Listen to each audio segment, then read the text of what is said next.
Hey, this is Bryan Thompson for BravoTV.com. I'm in Venice Beach, California this weekend, and I'm so excited because I want to introduce you to a very cutting-edge architect. Her name is Jennifer Siegal, and she has done for the mobile home what Michael Graves has done for the common teapot. Let's go meet her.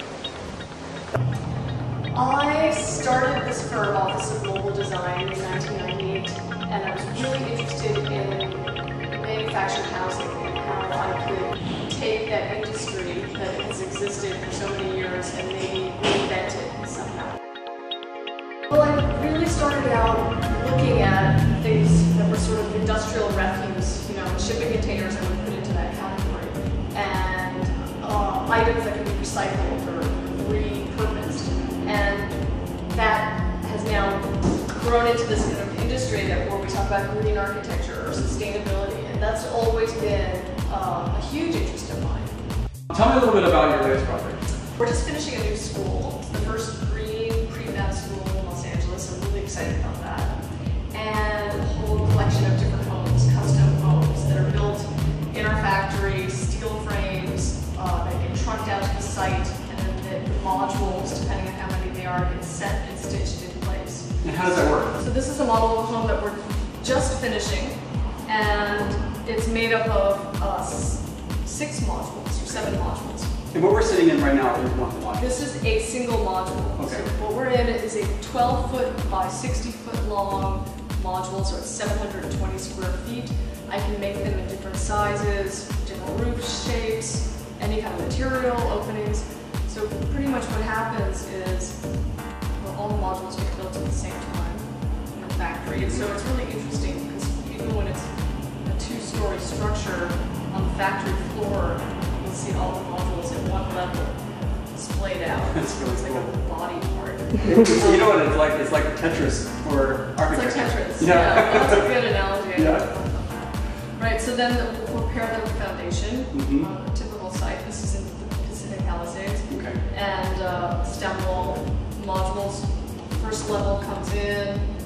Maybe some truck sounds like. Okay, I can have a tractor. Okay. And because they're steel frames, sometimes I have some temporary walls when I'm trucking, but then I remove that and all of these pieces get set in place.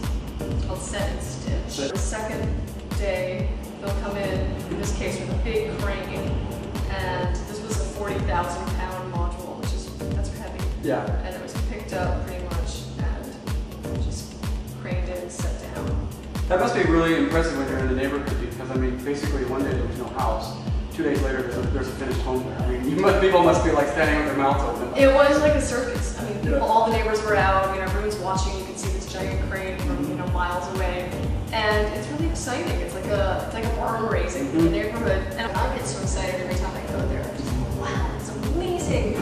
Everybody should be building like this. I know. That's so awesome.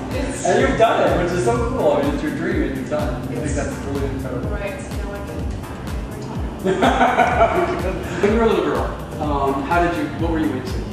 How did you get into this? I was my father was a painter. We grew up in a small town, so I remember always making these insane cities. I was working on my cities, and I had cars that were the inhabitants of the cities, and yet they flew throughout the city, and they probably like most kids, I don't know.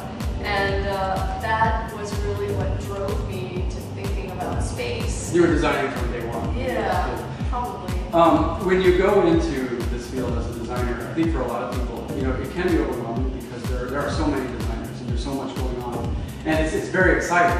But what advice would you give to, say, somebody starting out? I think about that question a lot because I've taught for many years, and I often try to encourage my students, to really follow what they find incredibly interesting and what their passion is.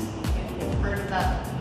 Everyone tells you that, but it's really true. You have to, in some ways, not take no for an answer. Be very focused and understand what you love to do, and really go after it. There is no specific formula. There's nothing that's right or wrong. The only thing to do is to try and to build things and understand making through full-scale act. Jennifer, thank you very much. I'm really glad to see you. Fun. Yeah.